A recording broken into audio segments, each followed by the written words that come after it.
The newest wave of Innistrad Crimson Vow spoilers have been revealed, and they bring with them a rare that will make you very suspicious and some quite silly flip cards. Magic. I am a wizard! History. I'm an old wizard! The magic historian. My bones hurt. Greetings, owners of fine luxury cardboard rectangles. My friends, I hope the day finds you well because we have gathered for another installment of Crimson Vow spoilers. And we've got a lot of fun stuff to look at today. So let us dive right in, starting with Cemetery Protector. This is a very solid mythic rare. 2 white and 2 for a 3/4 human soldier with flash. When Cemetery Protector enters the battlefield, exile a card from a graveyard. And whenever you play a land or cast a spell, if it shares a card type with the exiled card, create a 1/1 white human creature token. So this is a very interesting concept. On the surface of it, you can just use it as quick removal to get rid of a card from your opponent's graveyard if you really need to, but that's not ultimately what you're going to use that for, right? Like, you can use it for that, but really what you want to do is optimize this bottom ability. In a pinch, save yourself, but down here is where the goodness is. So how it works is whatever the card you've exiled is, that's what the Cemetery Protector cares about. The wording at the bottom might seem a little bit weird when you read it. It's like, so it's whenever I play a land or cast a spell that shares the card type. But that's not the case. You only get to make the 1/1 human if you exiled a land with it when you're playing a land. So if you exile a land, then Cemetery Protector turns into something that says,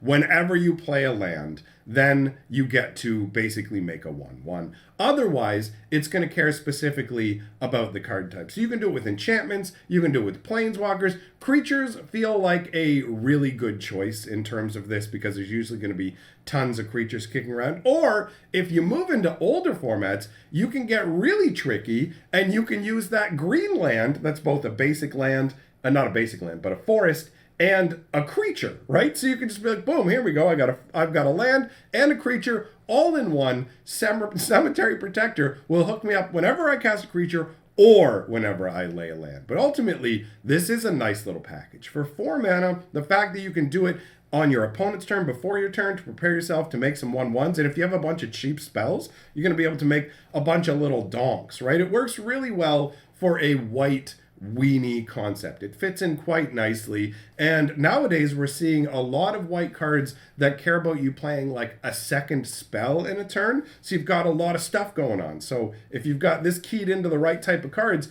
you're going to net a lot of little 1/1s. I do like the artwork. It's quite good. I'm not 100% sure how this concept turns into creating 1/1 creatures though. Do you know what I mean? Like, she is apparently sworn to protect this cemetery, and it looks pretty awesome with the frost rhymed gate behind her, right? That looks pretty nice. And the concrete post there. Maybe it's not concrete. They probably don't have concrete on Innistrad. Stone post, a hewn stone post capped with ice. But either way, you're looking at it, it's like, okay, I see how you're guarding the cemetery, but how does this equal 1/1 creatures whenever a land like if I play an enchantment, why am I getting a 1/1? Is it her bravery that rallies people to her? Like, that part of the flavor is a little bit muddy. But either way, a very solid card. Now, let us talk about the suspicious rare. Investigator's Journal. It will make you very suspicious.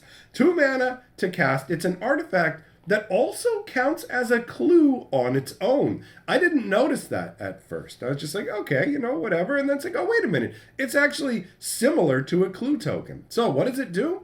Investigator's Journal enters the battlefield with a number of suspect counters on it equal to the greatest number of creatures a player controls. So whoever has the most creatures out, that's how many counters you get to put on it. Basically, you suspect everybody. It makes you super suspicious to the point where even if they have a 0/1 plant token, you're like, was it you? Were you the one who stole my pudding? I love the idea of just this insane notebook. I've got notes on everybody. He's got a 0/1 goat token over there, but I know it's up to something. I find the concept to be fun. So, 2 and tap, remove a suspect counter from Investigator's Journal, draw a card. 2 mana, sacrifice Investigator's Journal, draw a card. And that last ability makes perfect sense because it's literally a clue card. So when you sacrifice it, it actually counts as sacrificing a clue if you're playing with any cards that care about clues. So, like that's a really neat concept. And ultimately, it's cheap. It's only 2 to put out. And it lets you draw multiple cards at 2 mana a card. Now obviously, it does require like a certain number of creatures out to be worthwhile. If you play this and your opponent only has 1 creature out and you only have 1 creature out, you're going to get 1 counter on it. It's not that hot in that situation. But ultimately, I think this is an interesting little card. The artwork's pretty straightforward. It looks like a diary almost at first glance, but you look at it, it's all like scuffed and beat up. You've got all these different like slips of paper marking different pages. You can see that like this is the workbench of an investigator. You've got the magnifying glass in the back, papers strewn about, a pen off to the side, a candle that's burned down during the investigations, a page with like a little mug set on it where they were drinking their tea while getting super suspicious. I like this card. It's fun. Moving on. We've got one of the silly flip cards. This is like an adorable concept. Kindly Ancestor. 1 white and 2 for a 2/3 lifelink creature with Disturb. When I think of this, come on, get down with the sickness. Like that kind of thing. When I think of Disturb, it really doesn't fit with the artwork. But anyways, Disturb is 1 white and 1. You can cast the card from your graveyard, transform. So take a look at the artwork. You can see it's an old lady ghost, right? And she's sitting there knitting. She's knitting. The flavor text says, "You look cold, dearie." And it all comes together when you see the transform side. The transform side, Ancestors Embrace. She's wearing like a spectral cloak that her grandmother knitted for her from the spirit world. That's cool. So this is an enchantment. When you transform it, it turns into an enchantment. You put it on one of your creatures. Enchanted, well, I mean, I guess technically you could put it on an opponent's creature, but why would you? Enchanted creature has lifelink. If Ancestors Embrace will be put into a graveyard from anywhere, exile it instead. So that sort of wispy, gossamer ghost garment, poof, just disappears. I love it. And the flavor text says, "Thank you, grandmother. I love you too." And she's standing there over her flock, guarding it. And it's like her grandmother is looking over her. And I like it. That is a fun and silly concept. You know what I mean? I'm going to summon up Knitting Grandma. She just happened to be the ancestor of the Gitrog monster. And it's like, "You look cold, Gitrog monster. I knitted you a cloak for the dirty swamps." It's so silly and fun. Let us move on.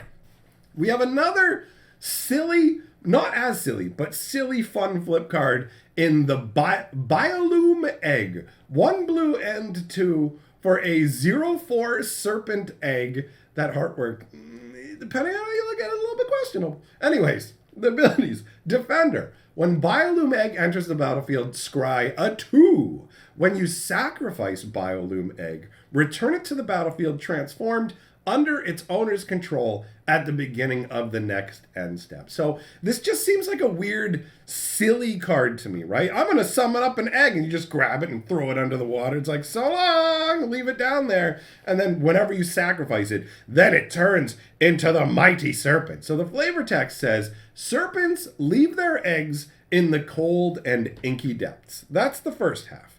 Now, the other side shows the Biolume Serpent looking a lot more intense than it did in its egg. It's literally winding up on this like rocky spire and crushing it, constricting it with the strength of its body. So this is a 4/4 serpent.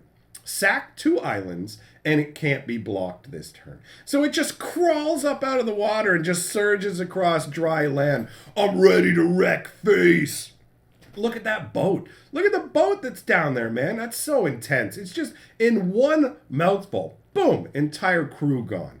So the flavor text continues, knowing their hatchlings are more fearsome than anything else that might come along. So that's a cool concept. These serpents literally lay their eggs and then they're like, psh, I'm out, doesn't even matter. If somebody comes along and tries to make a meal of this thing, they're going to find out real fast they've made a huge mistake. So I find it silly. I like it. The egg concept is fun. Overall, silly little flip card. Moving on, we have Giraffe. Visionary Stitcher. There is a story that features interplay between him and his sister from Innistrad Midnight Hunt. So if you haven't already checked it out, you can go and read that if you like. And actually, speaking of Innistrad and lore and stories, I have a brand new lore video from Innistrad over on my Fantasy Geographic channel. I'm going to leave a link at the end of the video for you. So if you want to hear some dope lore, come on and check it out. I'm actually really pleased with how it turned out. Now, back to Giraffe. 1 blue and 2, 1/4 legendary human wizard. Zombies you control have flying. 1 blue and tap, sacrifice another non-token creature. Create an XX blue zombie creature token where X is a sacrificed creature's toughness. The flavor text says, do you like it, sister? Its dreadful visage was inspired by your own. And in the story, in that Innistrad story, you basically have Gisa, who is Giraffe's sister, begging him, like, come on, come hang out with me. Let's do stuff together. Things were way more interesting when we spent time doing stuff together. And he just responds to her each time, no, stay out of my life. You're crazy. I want nothing to do with you. It's totally her just like, come on, man, send zombies to attack me. And he's like, look, I'm happy with you out of my life. It's a fun setup. So this is Giraffe taking it to the next level. He is the blue style of zombie creator. Black raise people from the dead as is. Blue is make the Frankenstein monster style concept, right? So he's taken it to the next level where now he's found a way, I guess, to infuse them with magic that just causes them to fly. And I mean, the sacrifice ability is pretty intense too. This is like you give him one of your creatures and he makes a zombified version of it. He cuts it up, stitches into something new, sends it flying up into the air. This is silly fun. Flying zombies is just such like a goofy concept that I can't help but love it. Ultimately, this isn't like a super powerful card, but it's a really flavorful card. Look at that artwork. Giraffe looks super intense, standing there behind this like finished zombified creation. You can see all these like clamps or electrodes or whatever that have been driven into her arm. They're probably actually the same things he's holding. There's multiple of them that were driven into her. It's weird because the artwork almost makes it seem like this is the moment before she's been zombified. So maybe what we're seeing is you've given him this creature, he's cut her all up, she's not alive right now, and he's about to bring her back, right? Either way, the zombie shown in this artwork looks really intense. The overall factory, like his workplace looks super intense. I love it. It's got a lot of great flavor to it. Moving on. Halana and Elena, partners. It's funny to have partners in the name of a card that doesn't have partner. Anyways, so this is 1 green, 1 red, and 2 for a 2/3 legendary set of human rangers. They've got first strike and reach. At the beginning of combat on your turn, put X +1/+1 counters on another target creature you control. Where X is Halana and Elena's power, that creature gains haste until end of turn. This isn't too shabby. I mean, 4 mana, it's cutting up on that like higher end. Maybe it was 3, but either way, you get to beef up creatures permanently with this, right? Like just on its own, it's automatically going to let you put 2 +1/+1 counters each turn on your guys. And it happens at the beginning of combat, which means the first turn you play this guy, you're going to be able to use the ability, or I guess play this guy and girl, because to me it looks like a couple. I don't know who this couple is from the lore. I mean, the way they're standing makes it feel like they're either legitimately in like a romantic relationship or just really good friends. So I don't know. Who knows? I don't know who the dude in the front is with the red hair, but I will say that his hair makes me think of Wendy's, and now I kind of want a chicken sandwich. But this is one of those rares where if you like kind of build around it, then you could have like a good time with it. Maybe build a commander deck. If you boost up its power a lot, then things could get really silly. You know what I mean? Like it'd be great with unnatural growth, but ultimately this is one of those middle of the road cards that I don't really expect to see do that much. But with the right combination of cards, maybe it would, right? It's okay. It's all right. After that, I guess the artwork, since I'm talking about the artwork as well, you got a couple of soldiers here, I guess Rangers, right? One, he's got a sword, he's dual wielding, he's got a little dagger in the back. The other's got the bow with a pretty heavy-headed arrow. And, the first strike reach, you can go, okay, you get first strike from him, you get reach from her. That works. It all ties together. Moving on! We've got the alternate version. Now, don't ask me why I didn't put them side by side, because I didn't think about it. This is the alternate black and white version of Giraffe, which is less intense than the other artwork, but does have a classic, mad scientist vibe to it, right? He is there staring, very pleased at one of his devices that he will be using to create new zombies. Nice artwork. Next up is Runo Stromkirk, and I have to say, Runo is a weird name. It doesn't feel like a vampire name. What it actually feels like is a dwarven name, like a dwarven priest. But anyhow, Runo Stromkirk. 1 black, 1 blue, and 1 for a 1/4 legendary vampire cleric. He has flying. Whenever he enters the battlefield, put up to 1 target creature card from your graveyard on top of your library, which ties in nicely to his second ability. At the beginning of your upkeep, look at the top card of your library. You may reveal that card. If a creature card with mana value 6 or greater is revealed this way, transform Runo Stromkirk. So on the surface of it, he's not super exciting on the front of it, right? Whoop-de-doo. He lets you take a creature card from your graveyard, put it on top of your deck. Woo! But obviously that's to try and, set yourself up to trigger a second ability to transform him, because you want to get him to his other side. On the front here, looking at him, he looks fine. He looks like a vampire wizard. He's got his claw upheld with this sphere in it, and magic is emanating off it, flowing over to his staff. But let's look at the other side where the craziness is. This is Crothus, Lord of the Deep, legendary Kraken horror. Pretty beefy. 3/5 flyer. When Crothus attacks, create a tapped and attacking token that's a copy of another target attacking creature. If that creature is a Kraken, Leviathan, Octopus, or Serpent, create 2 of those tokens instead. And you'll note, those tokens don't go away. It's not until end of turn. He really is Lord of the Deep. He will summon up sea beasts to serve you, man. He can literally copy anything that exists. But when it comes to the denizens of the waters, he has more power. And this artwork is awesome.